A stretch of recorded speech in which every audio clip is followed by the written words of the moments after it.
나오니 이는 성령으로 잉태하사 동정녀 마리아에게 나시고 본디오 빌라도에게 고난을 받으사 십자가에 못 박혀 죽으시고 장사한 지 사흘 만에 죽은 자 가운데서 다시 살아나시며 하늘에 오르사 전능하신 하나님 우편에 앉아 계시다가 저희로서 산 자와 죽은 자를 심판하러 오시리라. 성령을 믿사오며 거룩한 공회와 성도가 서로 교통하는 것과 죄를 사하여 주시는 것과 몸이 다시 사는 것과 영원히 사는 것을 믿사옵나이다. 아멘. 하나님 말씀은 스가랴 10장 6절에서 12절까지 말씀을 보겠습니다. 1321쪽에 있습니다.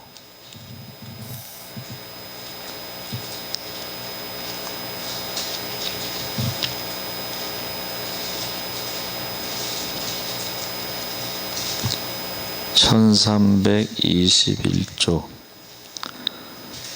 스가랴 10장 6절에서 12절까지 우리 다 같이 읽겠습니다. 내가 유다 족속을 견고하게 하며 요셉 족속을 구원할지라.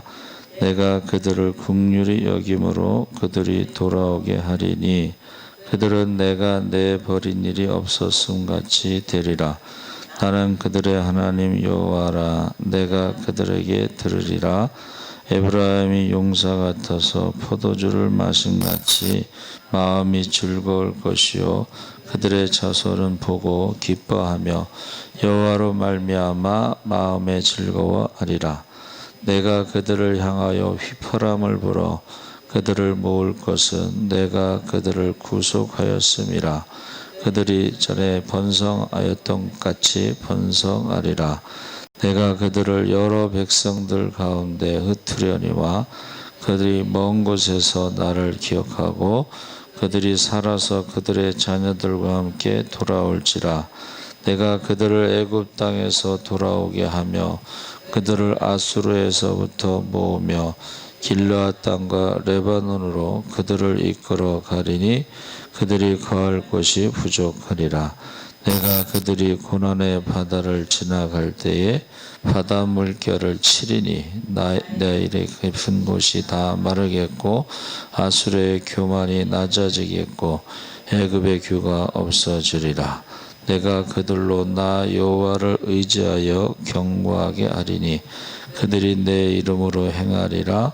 나 여호와의 말이니라. 아멘. 할렐루야. 네, 잘 오셨습니다. 감사합니다. 혜경이는 어디 갔어요? 밥 먹고 있어요. 아, 그렇구나. 오늘 제가 옥경 권사님한테 유튜브 실시간 들어오라고 그랬는데 지금 여러분 유튜브를 키면 실시간이 지금 돌아오리라. 정환순 목사 지금 실시간이 방송이 되고 있어요. 이스라엘 왕국이 북이스라엘과 남유다로 나뉘어 있었는데 유다 백성들은 비교적 최근에 망했기 때문에 혈통을 고수하고 있었던 반면에 망한 지 북이스라엘은 136년 전에 아수르에서 망했는데 아수르 사람들은요 이 포로들을 제국 내에 흩어버렸어요.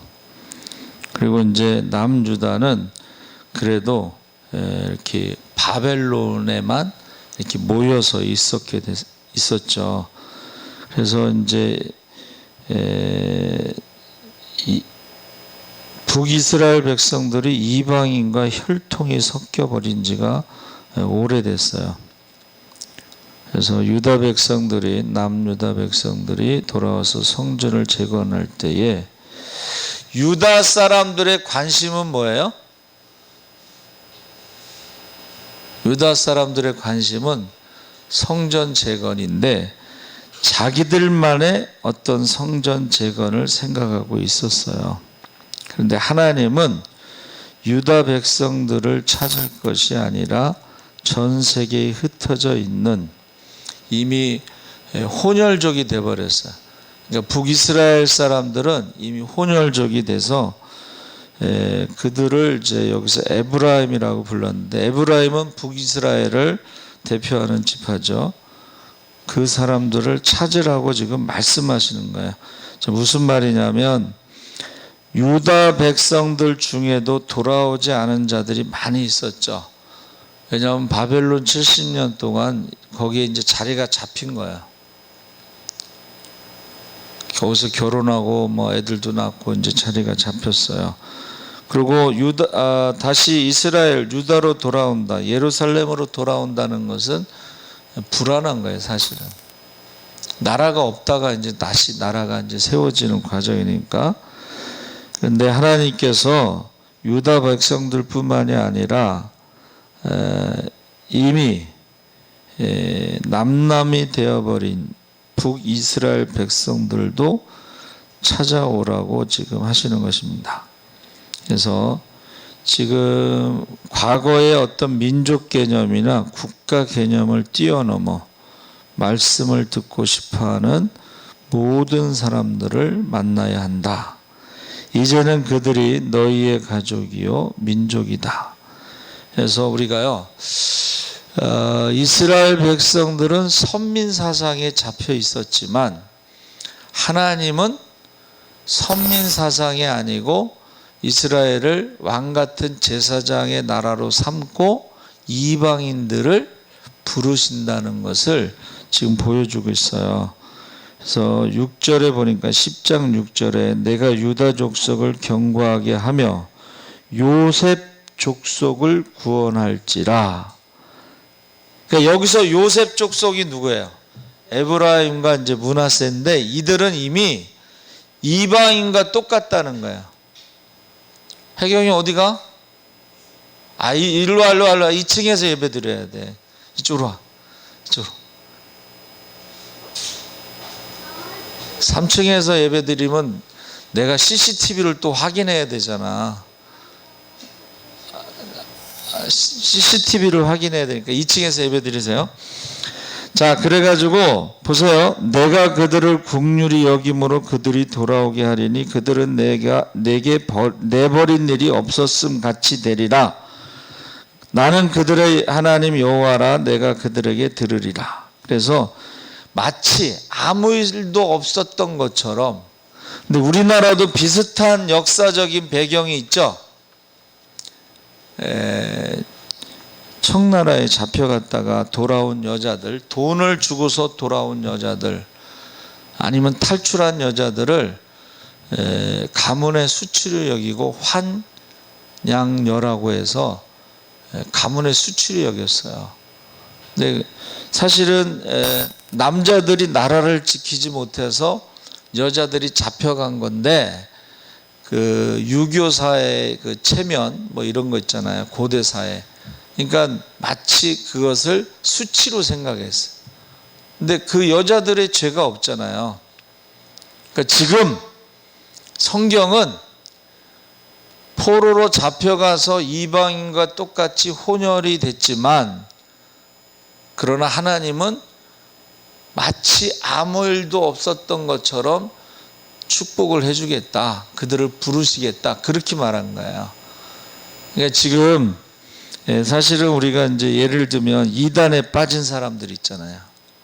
그 사람들이 돌아왔을 때에 저 사람 신천지 갔다 왔대 이렇게 하지 말고 그들을 받아줘야 되고, 또 지금 우한폐렴 때문에 예배 못 드리는 사람들이 어느 목사님이 그러시더라고. 1년 2년 이렇게 교회 안 나오다 보면 나중에 못 나온다는 거예요. 근데 그들이 나올 수 있도록 어떻게 해야 돼요? 계속 연락을 해야 돼요. 전화도 하고 문자도 보내고 계속 마치 아무 일도 없었던 것처럼 그들이 올 수 있게끔 그렇게 해야 된다는 것입니다. 그래서 우리가 여름 수련회 가면 이제 그 선발대라고 그래서 가서 이렇게 준비하는 사람들이 있죠.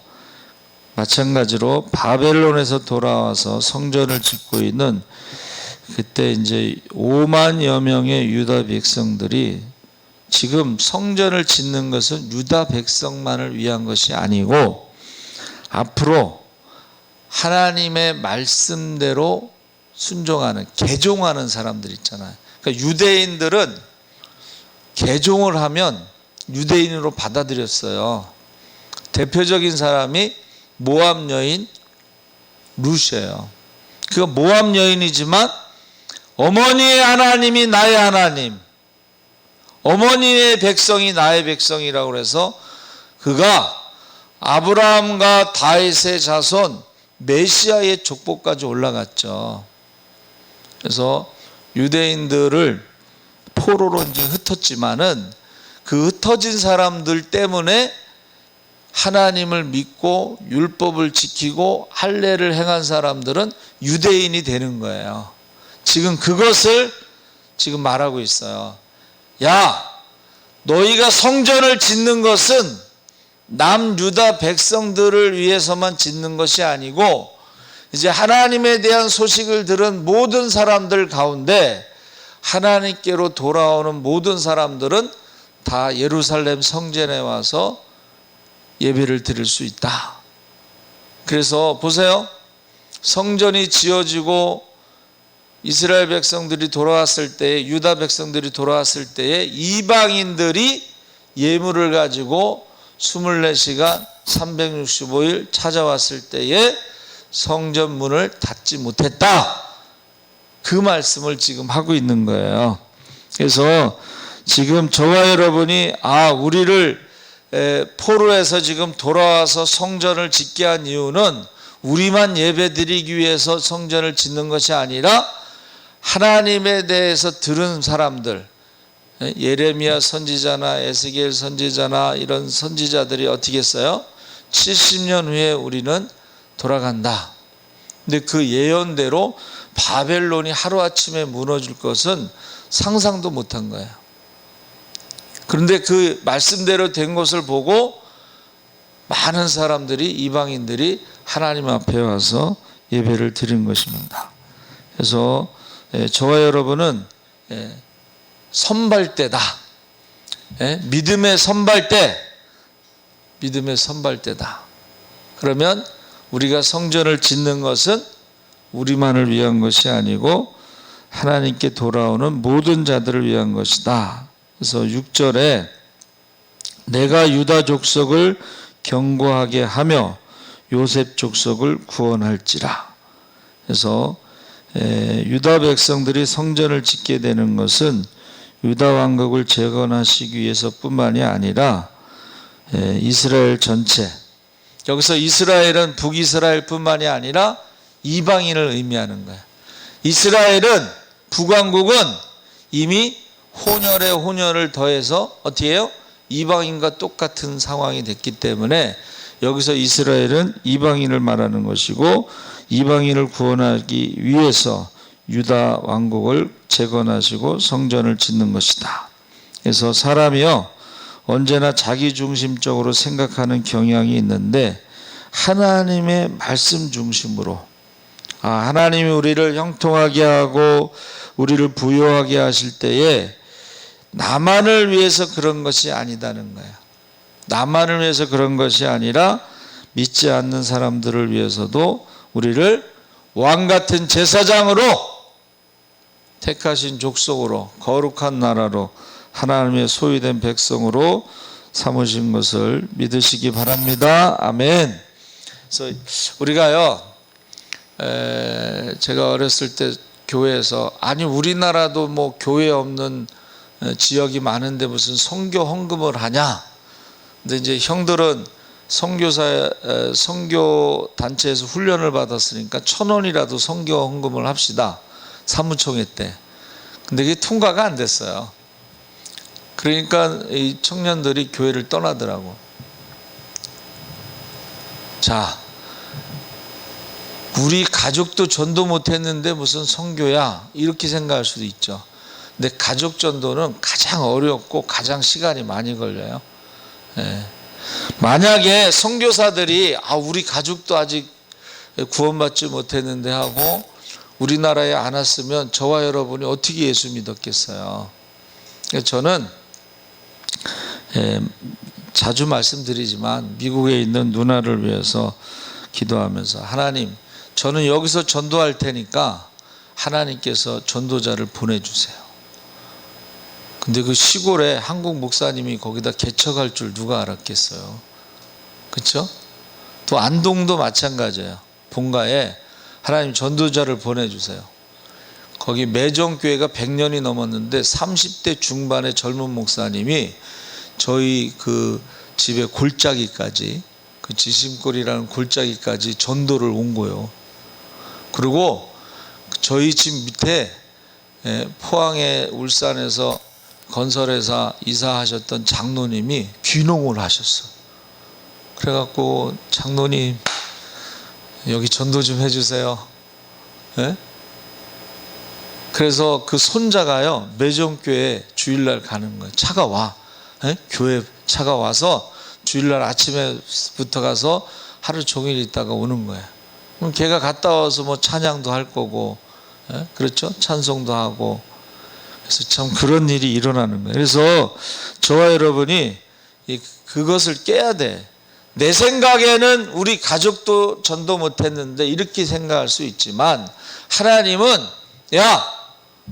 내가 유다만을 위해서 성전을 짓고 그들을 바벨론에서 데려온 게 아니고 북이스라엘 왕국, 이미 혼혈에 혼혈을 더해서 이방인과 같은 사람들을 위해서도 내가 성전을 짓는 것이다. 그러면서 그들을 불러오시겠다. 그렇게 말씀하셨어요.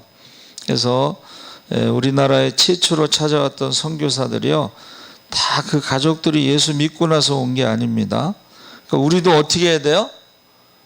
우리 가족들이 다 믿은 다음에 선교사를 보내는 게 아니에요. 우리 박주창 목사님도 그 동생들이 원래 교회를 안 나가잖아요.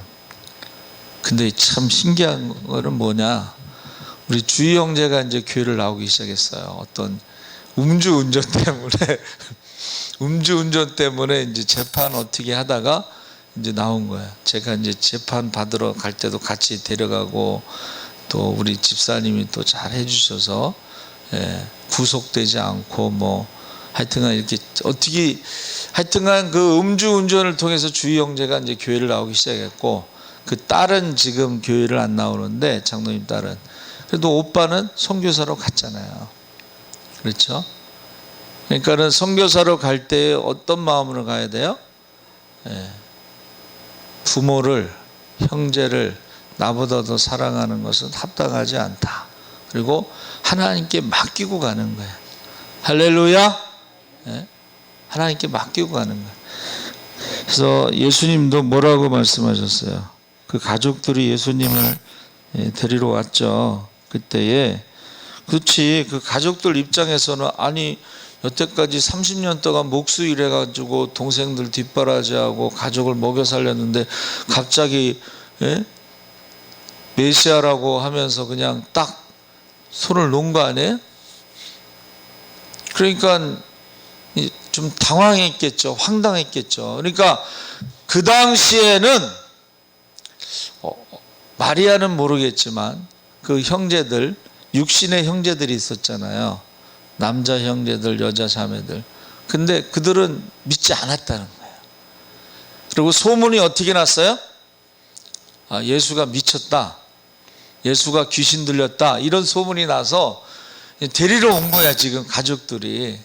그때 예수님께서 뭐라고 말씀하셨어요? 마태복음 12장 48절에 누가 내 어머니이며 내 동생들이냐?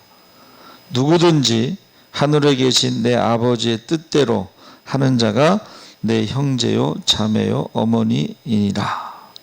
그러니까 지금요, 예수 안에서 우리가 하나님 나라에 대한 가족 개념이 달라지고 있어요.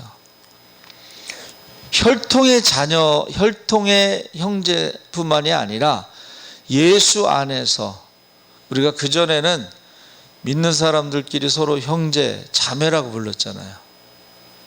솔직히 말해서 친형제, 자매보다 예수 믿는 사람들이 만나는 횟수가 훨씬 더 많아요. 그렇죠? 매일 새벽마다 만나지, 수요 예배 만나지, 금요심에 만나지, 주일 만나지. 솔직히 요즘에는 친부모도 1년에 한 번 볼까 말까 해. 1년 내내 전화 한 번 안 하고 만나지 못하는 사람도 있어요. 근데 이렇게 자주 만나는 사람이 어디 있어요? 그러니까 우리가 예수 안에서, 신앙 안에서, 믿음 안에서는 가족 개념이 달라지는 거예요. 혈통의 자녀와 믿음의 자녀. 그래서 하나님 나라도 마찬가지죠. 그래서 요즘에 이제 마지막 때가 되면요, 세계적으로 민족주의, 독립운동, 전쟁이 많이 일어나게 돼 있어요. 민족주의. 운동 경기, 월드컵이나 아니면 올림픽 같은 데도 이게 왜 이것을 하냐면 어떤 애국심을 자극하고 어떤 민족주의, 나라라고 하는 이런 것들을 강화하기 위해서 하는 것입니다. 그런데 우리는 예수 안에서 형제 자매라고 하는 것은 종교, 타종교, 다른 종족, 민족, 모든 것을 초월해요. 그러니까 제가 다니던 그 엑츠 대학원에는 이제 아프리카 친구들이 많이 왔어요. 겉을 보면 여러분 이 까만 것도 종류가 여러 가지야. 반짝반짝 까만 사람도 있고, 저 코뿔소나 코끼리처럼 광이 안 나는 까만색도 있고. 근데 그 사람들을요, 믿음이 아니면 참 가까이 하기가 좀 그래요. 그래서 우리 스테반이라는 친구를 데리고 이제 여름성경학교 갔는데 우리 집사님이 이제 픽업하러 오셨어요. 근데 그 아들을 데리고 와서, 꼬마를. 근데 얘가 갑자기 까만 사람을 이렇게 보더니 우는 거야. 무서워서. 겉으로 보면 무서워요. 걔네들 겉으로 보면 무서워요. 그리고 또 이렇게 같이 밥 먹어보면은 피부는 까만데 혓바닥은 굉장히 빨개. 밥 먹을 때 혀가, 이렇게 빨간 혀가 들어갔다 나갔다 들어갔다 뭐 이거는 밥 먹기가 참 힘들어요. 그런데 예수 안에서 우리가 찬양할 때 부흥회를 하거든요. 거기서도. 그럼 막 찬양할 때 보면 똑같아. 찬양할 때 보면 그들도 예수를 믿고 우리도 예수를 믿는, 찬양할 때 보면 똑같아요. 근데 평상시에는 좀 무서울 때가 있어. 그래서 하나님께서 우리에게 어떻게 하신다는 거예요? 육신의 유대인이 아니고 영적인 유대인, 하나님의 자녀들. 그래서 전 세계에서 그들을 부르시는데, 우리가 예를 들면 너무 추워가지고 눈이 많이 와서 교회를 못 왔다고, 장마 때요 비가 많이 와서 오늘 교회 못 간다고 그런 전화를 받았을 때, 여러분, 그러면 북극 지역이나 남극 지역의 추운 나라는 1년 12달 교회 못 가는 거예요. 그렇죠? 비가 많이 온다고 그러니까 옛날 신앙하고 좀 많이 달라졌어요, 지금. 뭐뭐 때문에 못 간다는 그런 이야기를 많이 듣습니다. 근데 하나님께서 어떻게 해요? 그들을 긍휼히 여김으로 그들이 돌아오게 하리니, 6절 말씀에. 그래서 세상 사람들은 이 혼혈을요, 우리나라도 지금 다민족 국가가 돼가면서 그 아이들이 혼혈이 있잖아요. 근데 이제 어느 라디오 프로그램에서 지하철을 타고 학교 가는 학생들을 인터뷰해서, 어디 가니? 학교 간대. 근데 왜 지하철을 타고 멀리 가니? 우리나라 학교에 적응이 안 돼. 그래서 이 아이들만을 위한 학교, 그것을 이제 인순이라는 가수가 그런 학교를 세웠어요. 근데 인간은 혈통을 따지고 민족을 따지고 언어를 따지고 구분하잖아요. 차별하잖아요. 그런데 하나님은 그렇지 않다는 거예요. 하나님은 하나님의 말씀을 듣고 하나님을 섬기고자 하는 모든 자들을 하나님의 자녀로 하나님의 백성으로 부르신다는 거예요. 사람이 참 그 어떤 편견이 있어요. 우리 교회 안에서도 맨 노인들만 전도하냐고, 맨 환자들만 전도하냐고 이런 말을 하는 사람이 있어요. 그거는 하나님의 생각을 모르기 때문에 그런 거예요. 그래서 우리 이동주 안수 집사님도 전도를 할 때에 좀 그런 분들, 노인들, 환자들 이런 분들을 많이 전도했나 봐요. 그러면 사람들이 뭐라고 하나 봐. 그럼 이제 상처를 받고 교회를 떠나게 되고, 지금도 굉장히 힘들게 하나 봐요. 왜냐하면 유영희 집사님이 좀 다리가 불편하니까 계단 내려올 때 이렇게 붙잡을 수 있잖아요. 근데 여자 집사가 남자 안수 집사 팔을 잡았다 뭐 이러면서 굉장히 힘들게 하나 봐요. 그거는 성경을 모르기 때문에 그런 거예요. 여러분, 주님께서 말씀하실 때, 비유로 말씀하실 때 강권하여 데려다가 내 집을 채우라 했을 때에 사거리에 가서 병든 자, 장애 있는 자, 노인 뭐 이런 사람들도 채웠어요. 성경에 보면. 왜? 다른 사람들은 하나님의 초청에 말로는 가겠다고 하고 안 와서, 잔치는 열렸는데 빈자리가 너무 많으니까 강권하여 데려다가 사거리에 가서 그런 사람들, 세상에서 약한 자들, 병든 자들, 환영받지 못하는 자들을 데려다가 내 집을 채우라고 했거든요. 사실 우리가 전도축제 때요, 그런 사람들이 많이 왔어요. 그러면 사람들이 뭐라 그래요? 누가 저 사람 데려와서, 누가 저 사람 전도해서. 왜냐하면 노숙자 같은 사람도 있잖아요. 냄새나는 사람. 노숙자는 아닌데 거의 노숙자 수준의 사람들이 있어요. 그러니까 남편이 물어봤대. 아, 누가 저 사람 데려왔어? 그러니까 부인이 뭐라 그래요? 내가 데려왔어. 그랬다는 거예요. 전도하는 사람은 세상 기준으로 하는 게 아니에요.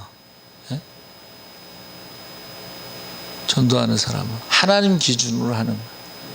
하나님은 고아와 과부와 나그네와 병든 자와 옥에 갇힌 자와 레위인들에게 관심을 갖고 계셔요. 우리는 강남에 개척하라고, 우리 친구 맨날 분당에 개척하라고. 그 뭔 소리야 그게? 하나님의 생각과 우리 생각은 다릅니다. 오늘 읽었잖아요. 하나님의 생각과 우리 생각은 다르다는 거예요. 하늘과 땅 차이라는 거예요.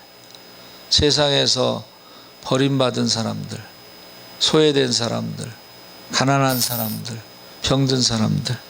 그래서 상계교회 목사님이 그 얘기 하시더라고. 교회가요, 초대교회 매일 구제해서, 매일 구제받는 사람들이 온 거 아니에요? 그렇죠? 근데 교회가 지금은 가난한 자들에게 복음을 전하지 않고, 가난한 자들을 섬기지 않고 부자들에게만 복음을 전하고 많이 배운 사람들에게만 복음을 전하려고 한다. 그런 얘기를 하시더라고. 초대교회의 모습, 구약의 하나님의 모습은 고아와 과부와 나그네와 병든 자와 옥에 갇힌 자들에 대해서 관심이 있는 것입니다.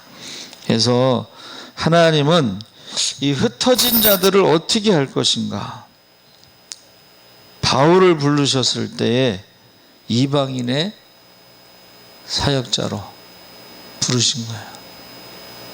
유대인들이 생각할 때는 아유, 이왕이면은 이스라엘의 잃어버린 양들을 위해서 부르시지, 왜 이방인의 사역자로 바울과 같은 능력 있는 사람을 부르셨을까?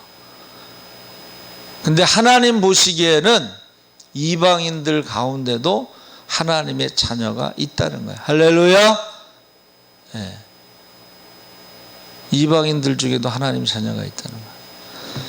그래서 하나님이 원하시는 것은 유대인만 구원받는 것이 아니라는 것을 말해주고 있습니다. 7절에 에브라임이 용사 같아서 포도주를 마신 같이 마음이 즐거울 것이요 그 자손은 보고 기뻐하며 여호와로 말미암아 마음에 즐거워하리라. 사람들은 혼혈이라고 손가락질한다. 우리 친구가 호주에 갔는데 거기 혼혈이 많대요. 근데 그렇게 이쁘대요. 혼혈 사람들이 그렇게 이쁘고 그렇게 잘생겼대. 근데 그들이 마약에 빠져있는. 우리가 뭐 스위스 그러면 좀 뭐 잘 사는 나라 그러죠. 저녁에 공원에 가면 젊은이들이 그냥 마약에 취해가지고 공원에 다 누워있다는 거예요. 벌써 이거는 한 3, 40년 전 얘기예요. 스위스 그러면 낮의 모습과 밤의 모습이 다르다는 거예요. 사람들은 손가락질 할 수가 있어요. 지난주에 우리 새로운 학생이 중학교 1학년인데 이름이 에다야. 근데 생긴 거 보니까는 혼혈이야. 근데 우리가 어떻게 해야 돼요? 하나님이 그런 사람들을 부르셨다고 하는 말씀을 전해주고 그들을 받아주고 품어줘야 돼. 그러니까 우리가 학교에 이제 지금은 좀 안 그런 것 같은데 하여튼간 이 다민족 다문화 그 가정의 아이들이 학교를 못 간다는 거예요. 한국 사람이야. 난 한국 사람이다. 그래서 지금요 우리가 하나님의 말씀을 받아들일 때에 하나님 나라의 용사가 되게끔 하신다. 자, 민수기가요 노예 민족이 하나님 나라의 용사가 되는 과정을 보여주는 책이다. 노예는 뭐예요? 무엇이든 자기의 뜻대로 되지 않으면 소리부터 지르고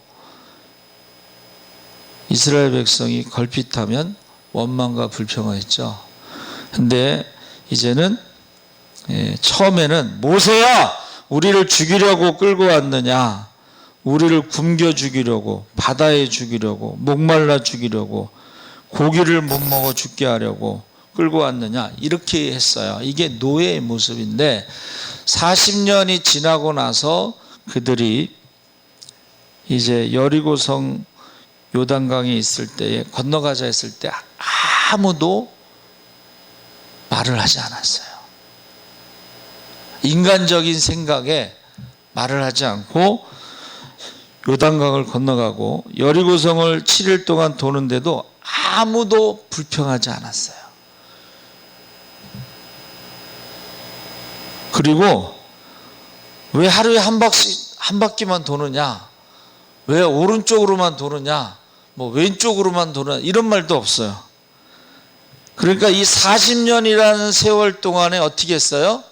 노예의 근성이 빠져나가고 하나님 말씀에 순종하는, 원망과 불평하지 않는 하나님의 군대가 된 거예요. 예전 같았으면 엄청난 불평이 쏟아졌을 거예요. 그렇죠? 근데 40년 동안 훈련으로 하나님의 군대가 된 것입니다. 그래서 용사들, 하나님께서 에브라임 사람들을 용사처럼 다시 회복시키겠다. 7절에 포도주를 마신 같이 마음이 즐거울 것이요. 여기서 포도주를 마셔서 마음이 즐겁다는 것은 성령 충만했던, 성령 충만했을 때 사람들이 뭐라 그랬어요? 세술에 취했다 그랬죠. 세술에 취했다.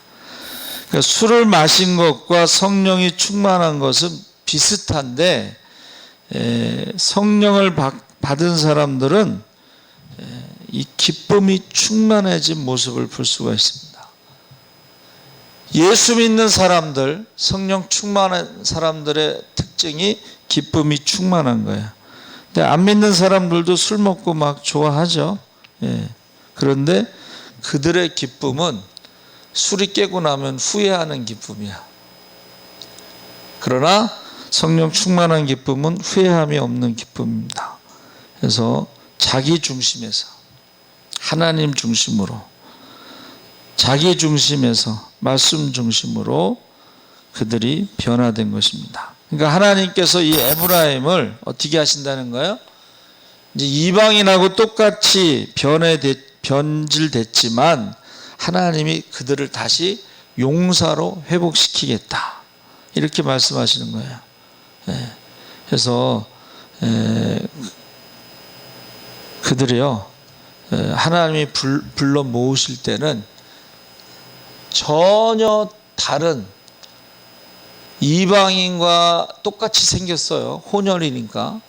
그런데 이방인과 전혀 다른 모습으로 하나님께로 돌아온다는 것입니다. 그래서 우리가요, 우리만 예수를 믿고 우리만 하나님의 자녀고 우리만 하나님의 백성이다라는 생각을 빨리 버려야 돼요. 이방인들 가운데 하나님의 백성이 많아요. 그래서 니느웨 성에 뭐라 그랬어요? 이 성에 하나님의 백성이 많다 그랬어요. 이 성에. 요나가 볼 때는 유대인들만 하나님의 백성인데 하나님이 보실 때는 앞뒤를 분간하지 못하는 어린아이와 같은 하나님의 백성이 많다. 그래서 우리가 아무리 답답하고 힘들어도요, 하나님께서 언제든지 우리를 새롭게 하실 수 있다 하는 것입니다. 그래서 7절에 그들의 자손으로 보고 기뻐하며, 그래서 에브라임 자손들이요, 이런 기쁨을 체험하게 된다는 거예요. 하나님께로 돌아왔을 때에 하나님의 자녀의 기쁨을 체험하게 될 것이다. 그래서 지금 우리나라가 큰 어려움을 겪고 있는데, 앞으로 걱정은 뭐 경제, 정치, 지금 더 어려워질 수가 있습니다. 그런데 믿는 자에게는 출애굽의 기적이 일어날 수 있습니다. 할렐루야. 우리나라와 같은 나라가 없다라는 말을, 지금 한국학을 공부하는 외국의 학자가 왜 우리 작은 나라가 중국에 이렇게 중국이 되지 않고 그 나라가 유지되었는가, 그거를 연구를 했는데, 우리나라는 일찍부터 국가라고 하는 개념이 있었다, 민족이라는 개념이 있었다, 그리고 하나가 된다. 중국이 쳐들어왔을 때요, 두려워한 적이 없어요. 한국을, 조선을, 고려를 공격했을 때에 그 중국에 있던 나라가 망했어요. 우리나라한테 전쟁에서 져가지고, 안시성주, 양만춘, 강감찬, 을지문덕, 이런 장군들이요,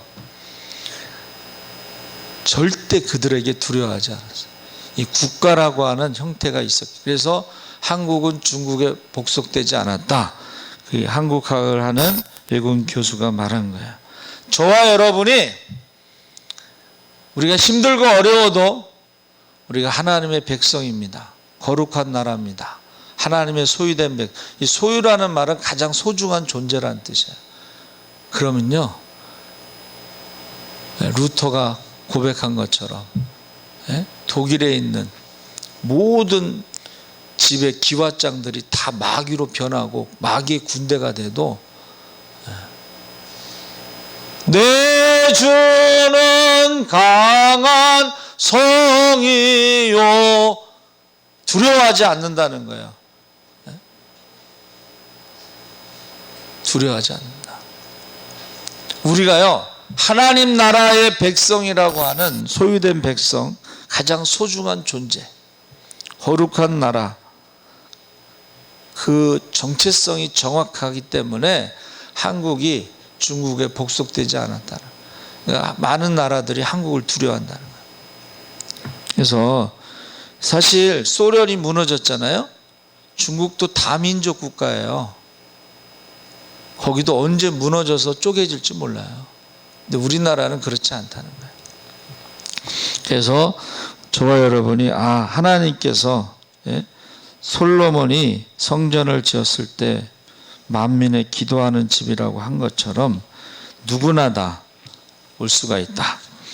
두 번째는 에브라임을 어떻게 모을 것인가.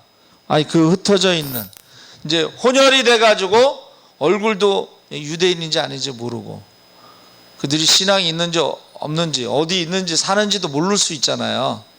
근데 어떻게 하나님이 모으시는가? 거기 성경의 8절에 내가 그들을 향하여 휘파람을 불어 모을 것은, 이 휘파람을 불어서 모으는 것은 목자가 양을 모을 때 쓰는 방법이에요. 보세요. 자, 하나님께서요, 우리가 흔히 말하는 준비된 심령들은 하나님의 음성을 듣고 휘파람 소리를 듣고 모이게 돼 있다는 거예요. 그래서 저는 이용훈 목사님, 그분이 그 예화 들은 것을 너무 은혜스럽게, 고등학생들이, 여고생들이 3년 동안 우리가 중국에 선교하러 가겠습니다, 기도를 열심히 했어요. 그리고 중국에 이제 갔는데 누가 오라고 기다리고 있는 것도 아니니까 이 여고생이 이제 졸업하고 중국에 가서 찬양을 했어요. 찬양을 했는데 머리 빡빡 깎은 스님 두 분이, 한 사람은 그 찬양하는 선교사를 붙잡고 있고, 한 사람은 이제 주지한테 가서 알렸는데, 그 주지 스님이 전도지를 읽어보니까 땅끝까지 복음의 증인이 되리라 했으니까 언젠가는 전도자가 올 것이다라는 것을 기다리고 있다가 찬송가 소리를 듣고, 하나님이 이제 보내셨구나. 그리고 그 선교사님을 데려다가 복음을 듣고 그 절에 있는 모든 스님들이 예수 믿고 세례받았다는 거예요. 여러분, 준비된 심령이 있어요. 그러니까 하나님이 휘파람을 불면 그 휘파람 소리를 기다리고 있던 사람들이 있다는 거예요. 틀림없이 있습니다. 우리가 전도 나가면 씨를 뿌리는 것도 있고 물을 주는 것도 있지만 열매를 거두는 경우도 있어요. 그게 이제 이슬비 전도 학교에 가시면은 보세요. 12번의 편지를 보내요. 근데 내용이 참 좋아요. 보내죠? 전화로 확인해야 돼. 내용이 참 좋죠? 그러면서 12번 편지를 가면 그 사람의 마음이 열려. 그때에 교회를 초대하거나 신방을 가는 거예요. 그런데 보내기만 하고 전화를 안 하잖아요. 그러면 이미 그 사람 마음은 열려 있는데, 그때 누가 전도하면 보내기는 내가 보냈어도 그쪽 교회로 가는 거예요. 그러니까 저와 여러분이 준비된 심령이 있다. 여러분, 전도를 1000번의 기도와 100번의 만남이라는 제목의 책이 있는데, 내가 그 사람을 위해서 1000번 기도하고 100번 만나지 않아도, 보세요, 내가 한 번 기도했어. 그런데 1000명이 그 사람을 위해서 기도하면 1000번의 기도가 되는 거고, 내가 그 사람을 한 번 만났어. 그런데 100명의 전도자가 그 사람을 만났으면 100번의 만남이 되는 거예요. 그러니까 내가 나만 하는 게 아니에요. 여러분, 전도를 우리 교회만 하겠어요? 나만 하겠어요? 또 교회가 우리 교회만 있겠어요? 그렇죠? 그런데 어떻게 해요? 준비된 심령, 열매를 거두는 자나 물을 주는 자나 씨를 뿌린 자가 상급이 같다 그랬습니다. 그래서 휘파람 소리를, 하나님이 휘파람을 목자처럼 불면 그 양들이 모이는 것처럼 우리도 어떻게 해요? 휘파람을 불어야 돼요. 때를 얻든지 못 얻든지, 듣든지 안 듣든지, 믿든지 안 믿든지 휘파람을 불었을 때에 준비된 심령은 어떻게 해요? 모이게 돼 있어요. 모이게. 그래서 그 목사님, 재림 설교만 하시는 그 목사님 보세요. 재림 설교를 듣고 싶은 사람들이 모이잖아, 거기. 재림에 대해서 듣고 싶은 사람들이 있어요. 주님 곧 오십니다. 예? 그래서 그 휘파람을 통해서 부르신 다음에 8절에 그들이 전에 번성하던 것 같이 번성하리라. 이게 이제 스가랴 선지자가 지금 말하고 있는 거예요. 그래서 여러분, 솔로몬 시대의 특징이 뭐예요? 솔로몬이요, 하나님의 지혜의 축복을 받고 소문이 났잖아요. 그때 이방인들이 예물을 가지고 그 솔로몬의 지혜를 듣고자 모였다는 거예요. 그리고 나서 어떻게 해요?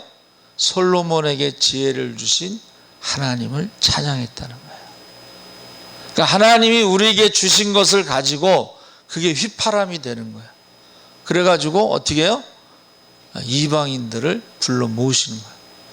그리고 그들이 하나님께 찬양을 돌렸다는 것입니다.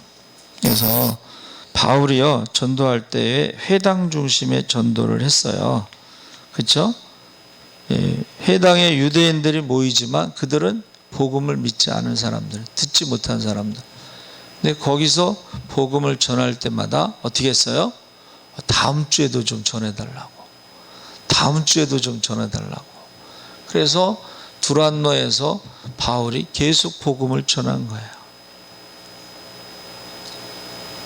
준비된 심령, 휘파람을 불면 사람들이 모이게 돼 있어요.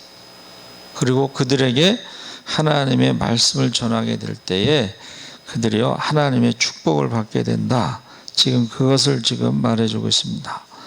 그래서 세 번째로 돌아오는 이스라엘 후손들은 이게요, 장애물이 있어요. 지금요, 이스라엘로 돌아가고자 하는 유대인들 중에 가난해서 비행기 값이 없어서 못 돌아가는 사람들을 위해서 지금 교회에서 헌금을 해서 그들에게 비행기 값을 줘서 이스라엘로 돌아가는 운동을 하고 있어요. 그래서 우리가 이 장애물을 제거해야 돼. 자, 여러분, 우리가 애굽에서 나와서 가나안 땅에 갈 때에 홍해라는 장애물, 광야라고 하는 장애물, 여리고성이라고 하는 장애물이 있었죠. 그런데 그 장애물을 하나님께서 어떻게 하신다는 거예요? 제거해 주셨다는 거예요. 제거.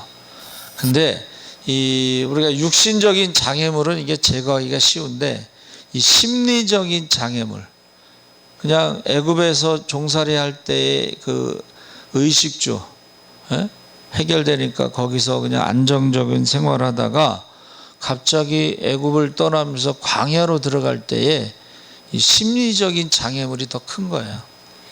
그 심리적인 장애물을 극복하기 위해서 40년이라는 시간이 걸렸죠. 그러니까 우리가 보세요. 안 믿는 사람들이 교회 오는 게 쉽겠어요? 믿는 자들이 안 믿는 사람에게 가는 게 쉽겠어요?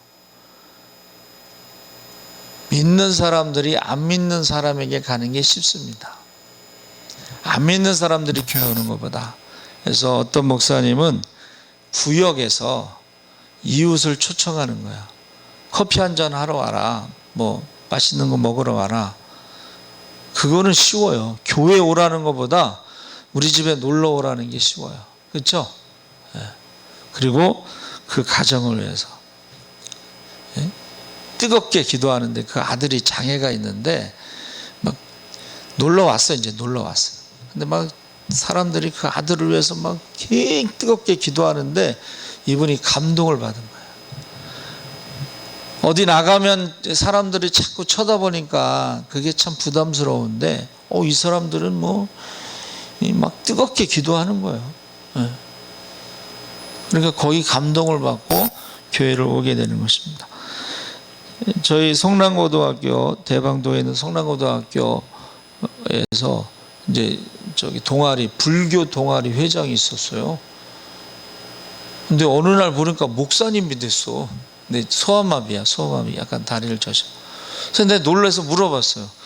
그때 불교 동아리 회장 아니었어요? 그랬더니 친구 엄마 때문에 교회를 가고 예수를 믿고 목사가 됐다는 거예요. 그 친구 엄마가 자기를 정말 아들처럼 대해준 거예요. 예. 우리가 그 상담 공부할 때 그 교수님도 그 얘기하더라고요. 산미 그룹의 회장. 이제 몸이 약해서 태권도를 가르쳤는데 얼마나 싸움을 많이 했는지 집을 2채 해먹었대요. 그리고 그 친구들이 다 그런 놈들이야. 밤새서 술 먹고 담배 피우고 고등학교 때부터. 근데 그 어머니가요, 이제 술 먹고, 야 얘들아, 단 데 가서 술 먹지 말고, 다른 데 가서 담배 피지 말고, 다른 데 가서 자지 말고, 우리 집에 와서 술 먹고, 우리 집에 와서 밥 먹고, 우리 집에 와서 자라. 그러니까 이제 그 친구들하고 늘 거기 가서 자고 술 먹고 밥 먹고 막 그런 거야. 근데 어느 날 이제 술 먹었으니까 밤에 이제 오줌 누러 가려고 그 아들이 가는데 어디서 막 울음소리가 들리는 거야. 그러니까 1층과 2층 사이에 그 계단 그 가운데 골방이 있는데 엄마가 거기서 막 울면서 아들을 위해서 기도하는 거야. 근데 그 소리를 들은 거야. 그러니까 이제 양심이 있잖아. 그래서 엄마한테 그랬대. 소원이 뭐냐?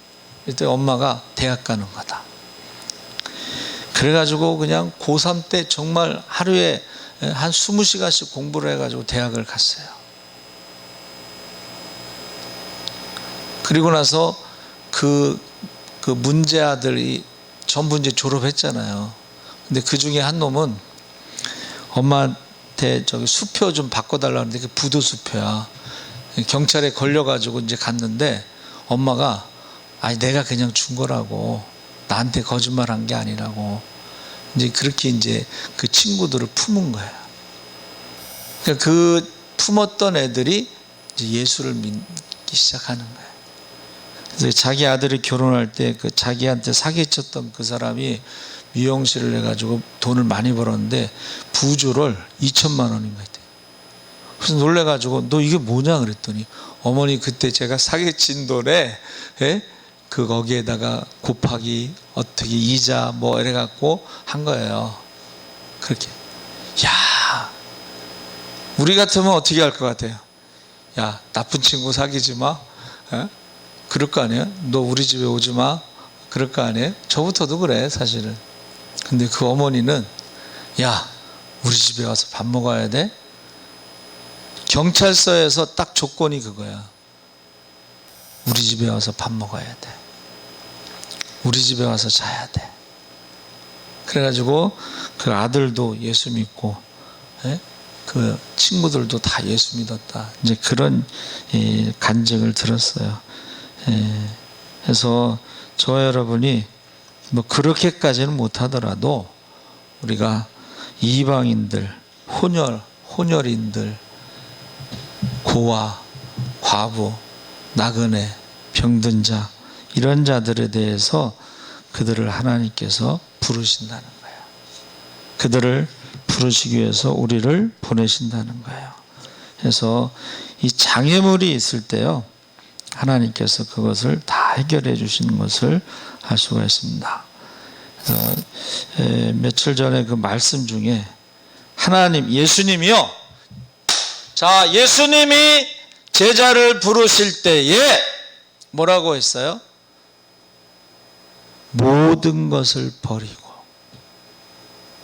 저 그 말씀이 탁 꽂히더라고. 예수님이 제자를 부르실 때에 모든 것을 버리고, 그리고 어떻게 했어요?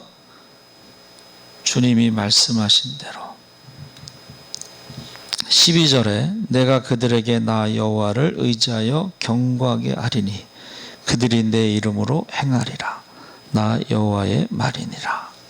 그래서 여러분, 하나님이 부르셨을 때 물 가운데 지날지라도, 하나님이 그들을 부르셨을 때에 불 가운데 지날지라도 풀못불에 들어갔는데 머리카락 하나 그을리지 않았다 그랬죠. 하나님이 부르셨을 때 하나님은 전능하신 하나님이 우리를 부르셨기 때문에 우리가 모든 것을 버리고 따라가면 하나님이 함께 하시고 인도하신다는 것입니다. 그리고 거저 받았으니 거저 주어라. 거저받았으니 거저 주어라. 그래서 저 전도축제 할 때요, 여수 왕성교회 20분 간증하려고 제가 천리길을 갔다. 1박 2일, 무박 2일이죠. 20분 간증하려고 천리길을 갔다 왔어요. 우리가 복음의 빚진 자이기 때문에. 그래서 저와 여러분이 주님께서 생각하시는 것은 우리의 생각과 다르구나. 성전을 짓는 것이 남쪽 유다 사람들만 위해서 짓는 게 아니구나. 이미 이방인처럼 되어버린 또 이방인들을 부르시기 위해서 우리를 성전을 짓게 하셨구나. 그것이 오늘 말씀입니다. 그래서 이사야 7장 3절에 이사야의 아들 스알야숲이 뭐예요? 남은 자가 돌아오리라.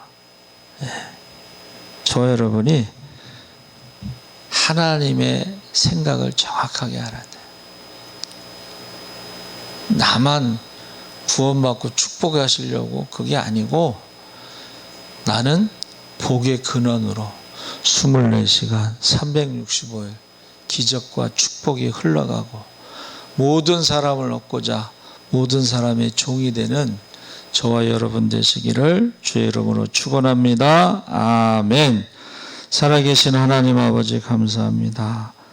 우리 생각에는 바벨론에서 돌아오는 것이 이제 성전 짓는 것이 우리만을 위한 것이라고 생각할 수가 있고, 우리만 축복받았다고 생각할 수 있는데, 하나님은 이미 이방인이 되어버린 에브라임을, 요셉 족속을, 또 이방인 가운데서도 하나님께 돌아오는 자들을 부르시는 것을 알게 하시고, 주님께서 우리를 보내실 때에 우리의 기도